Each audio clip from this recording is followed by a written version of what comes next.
یہاں سے اسلام آباد سے؟ دیکھیں، میں نے تو یہ دیکھا ٹی وی پہ بیٹھ کے کہ ان کی سائٹ کی جو جادوگرنی تھی وہ فیل ہو گئی، اور ہمارا جو جادوگر تھا وہ کامیاب ہو گیا، اور جادوگر نے پورا جو میلہ تھا وہ لپیٹ کے واپس بھیج دیا۔ اب آپ پوچھیں گے جادوگر ہمارا کون ہے؟ جی ہاں، یہ سوال تو ہمارا مضبوط جادوگر جو ہے اس کا نام محسن نقوی ہے۔ تو اب جادوگرنی فیل ہے اور جادوگر کامیاب ہے، اور میں سمجھتا ہوں کہ جو میں بات کہہ رہا تھا کہ یہ ساری مس کال ہے، کوئی فائدہ نہیں ہوا، اپنی بھی بے عزتی انہوں نے کرائی، اور میرے خیال سے پاکستان کی بھی بے عزتی کرائی۔ آج اگر قطر کے انویسٹرز لانے کے لیے تیار ہیں، بیلاروس کا جو پریزیڈنٹ تھا وہ وہاں موجود ہے، پاکستان معاشی طور پہ ٹیک آف کر رہا ہے، اس ٹائم پر آپ اگر سیاسی ایسے جلسے جن کا تعلق مس کال سے ہو، پورے لوگوں کو آپ نے پریشان کیا، آپ خود تو بیٹھ کر چلے گئے، گاڑیوں میں روانہ ہو گئے، جن لوگوں کو چھوڑ گئے ہیں میں آج یہاں سے یہ آفر بھی کرتا ہوں، ان کے ماں باپ کو جو بچے اندر ہیں ان سب کی ضمانت میں کروانے کے لیے تیار ہوں، اس لیے کہ یہ ہمارے بچے ہیں، یہ پاکستان کے بچے ہیں، ہمیں اپنے بچوں کا خیال کرنا چاہیے۔ آپ نے ان کو گھر سے نکالا اور نکال کر آپ لے گئے اور خود وہاں سے چلے گئے، اور آج وہ بچے پریشان ہیں۔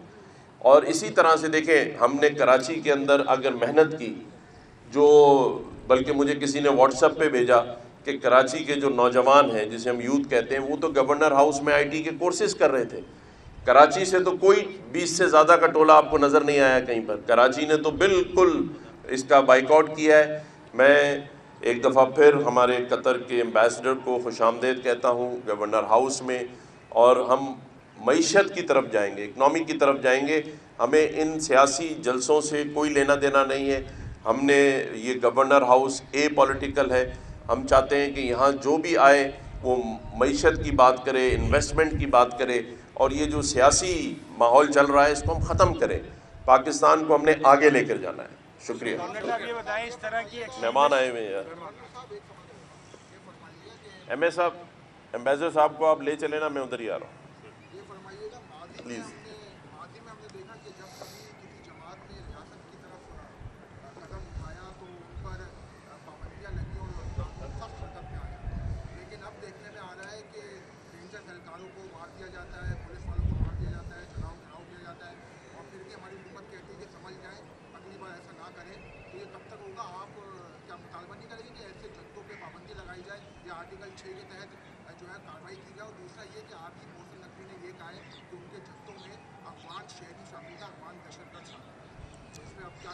دیکھیں، حکومت کے پاس تمام اختیارات ہوتے ہیں آہنی ہاتھوں سے نمٹنے کے۔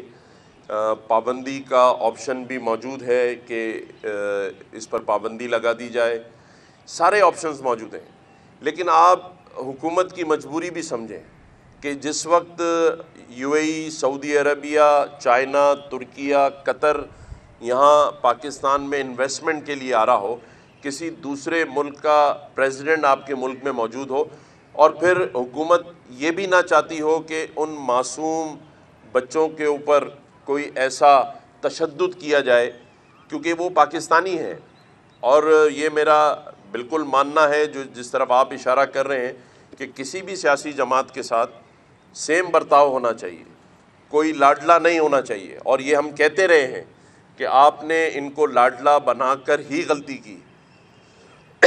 آج وہ آپ کے منہ پر آ گئے ہیں، سر پر چڑھ گئے ہیں، اور جو وہ کچھ کر رہے ہیں وہ کہیں سے بھی پاکستان کی سلامتی، پاکستان کی عزت اور معیشت کے لیے مناسب نہیں ہے۔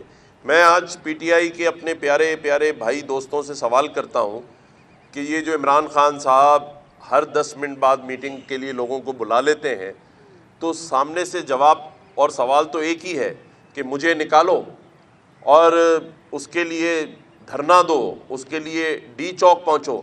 میں ان سے سوال کرتا ہوں کہ آپ کے پاس کیا ایجنڈا ہے؟ اگر آپ کل باہر آ جاتے ہیں تو آپ پاکستانی معیشت کو کیسے ٹھیک کریں گے؟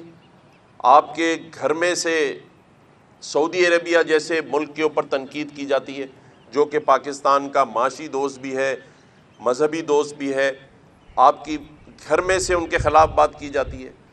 آج پاکستان جس معاشی بحران سے نکلنے کے لیے جن دوست ممالک کے ساتھ MOU سائن کر رہا ہے، ان میں سے ایک ممالک بھی آپ کو اون کرنے کے لیے تیار نہیں ہے۔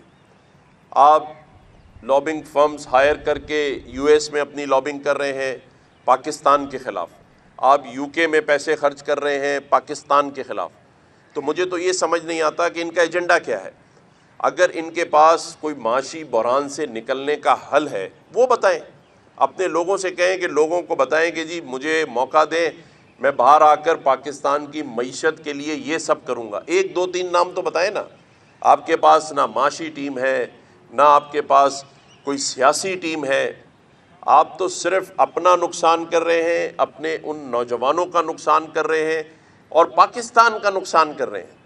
یہ اور بات ہے کہ آپ کی سوشل میڈیا کے اوپر ایسی مشینیں آپ نے تعینات کی ہوئی ہیں کہ جب کوئی بات ختم کرتا ہے تو آپ کا وتیرہ ہے نیچے 100 گالیاں لکھ دیتے ہیں۔